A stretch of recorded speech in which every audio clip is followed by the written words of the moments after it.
Hello, everyone, and welcome to Political Science 121, American Government, Fall 2020, online.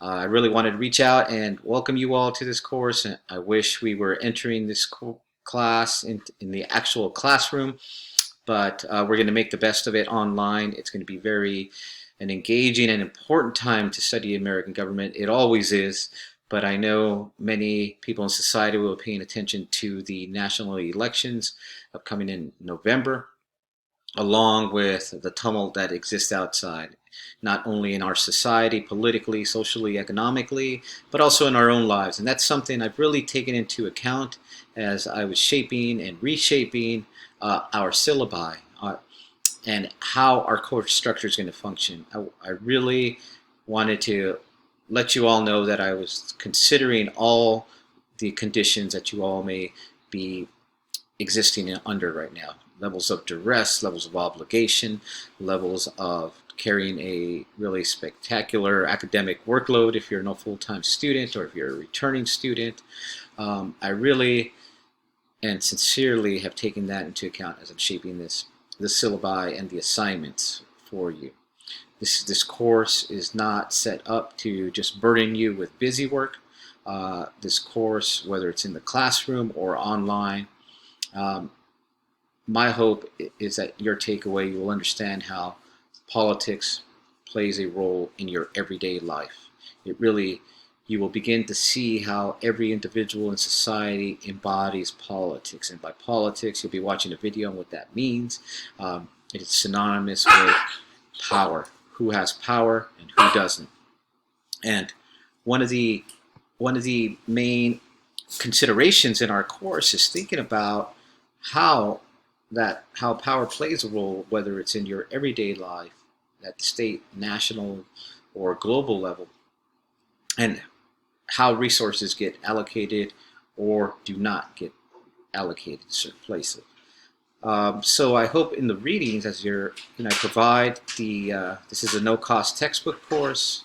I provide you with PDFs, and I try to upload everything for you. I'm going to be establishing our modules with a lot of videos to watch, short clips, a few documentaries to watch along the road to kind of keep it engaging.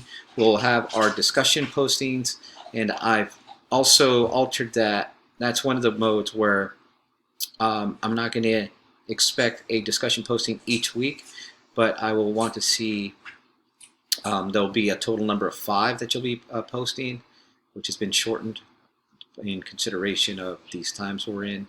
But the word count and what you'll be writing and reflecting, doing the critical thinking, that's what we're getting at. And you'll hear me say something when I'm responding to your postings. I will say, push your analysis, right? And you'll get that in writing multiple times, because that's one of the things that I expect, that I push from our students, is to really think about how do we deconstruct what's going on in society with our understanding of the text that we are engaging in.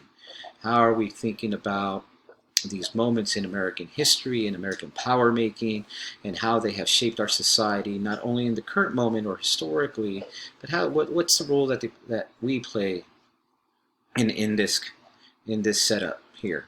So one thing, you'll get that in your responses. I provide you with a key concept list on some of the concepts that we use, that we will engage, and I also did a brief little write-up on what is analysis, right? And that's something I wanted just to talk about briefly. We will not be, as students, as college students now, taking a political science course or in any course, you're moving beyond the level of opinion. Opinion is something that somebody may have no basis at all. And most often than not, they have no basis. People just feel something and they say, well, that's my opinion. Well, we're moving well beyond that, right?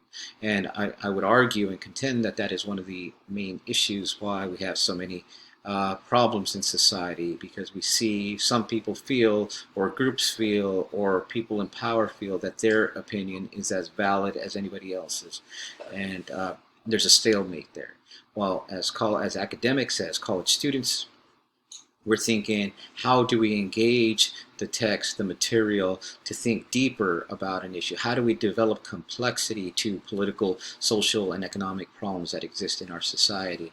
And that is the goal of being a student of politics. And so we're going to be doing that for the next 16 weeks. I think you'll find it enriching. It'll be very self-guided course. There are no mandatory meetings. Read over the welcome letter, and I provide you some resources there. Read over the syllabi. And all your questions should be answered there. I will be holding virtual office hours over Zoom. You'll have the slots there, but you can email me. I know we all have different schedules. Email me. We'll set up a time. We'll jump on Zoom, and we'll talk about these issues. So beyond the 5 discussion postings for the course, you'll also have one policy reflection analysis paper. Probably be no more than 5-6 pages. I will provide you with guidance on how to complete that assignment, and also how to make it very engaging and relevant to a particular topic. And so as we're moving through the course, if you have any questions, feel free to reach out via email at ponce@dvc.edu. That's email is always the best way to make contact with me, and I will get right back to you. Follow the instructions on the syllabus on how to do so.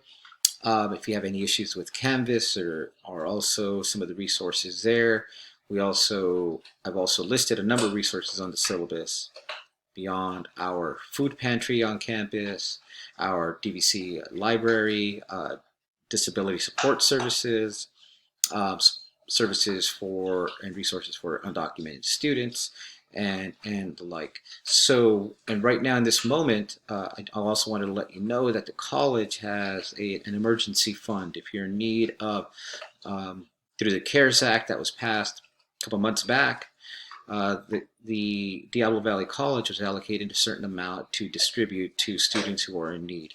So feel free to check through our website for that. I'll also be sending out the link on how you can apply for that and get an emergency grant on that. That should assist us all in these times. So I wanted to, for now, I will keep it brief. For our first module that will run the first 3 weeks, you will be engaging the first 2 chapters. We start off slow, thinking about some pieces in our society that are related to chapter 1 and 2, and there will be a multiple choice test at the end. And I will give you enough time. You'll have your resources set, and we will take it from there. I also have some documentaries listed that you can watch, that you will be watching and you will be responding to. And lastly, I just want to mention our discussion postings, again, in a very you are required to respond to each other in a very respectful manner, of course. That goes without saying, in an academic tone, academic resources by your side to support any assertions or any debates you may have with each other. Always ground what you are trying to convey in academic research, right? Not what, let's say, talking heads on CNN or Fox or MSNBC are saying. These are pundits at the level of opinion, at the level of superficiality. We are moving beyond that. We are centering academic discourse, academic rigor based on research, and how that really sharpens our analysis to give us a deeper and more profound understanding of our political world. So that is the goal. Education is not just the taking in of certain things in a book and then regurgitating those on an exam. Education, as the Irish poet W.E.B. Yeats said, is not the filling of a pail, it is the lighting of a fire. And it is my hope that not only in this course, but in your educational journey, that fire is lit in whatever field and whatever interests you may have, and that fire will take you. And I know at this time, using a metaphor of a fire, it is in the figurative sense, as thinking about how is this going to drive my passion to really make an impact, whether in the social, political, economic, or world, or what have you. So I will just end there. You will review all the syllabus, all the resources there. If you have any questions beyond that, reach out to me if you want to set up some time on Zoom where we can chat. If you have any questions, feel free. I am here to assist you I am here to serve you in this class during these tough times. So feel free to reach out and we'll sit down over Zoom. And if not, let's get off to a great start. And I will be checking in soon. I have a couple recorded lectures for you on chapters 1 and 2, and we will begin there. For now, I will see you later.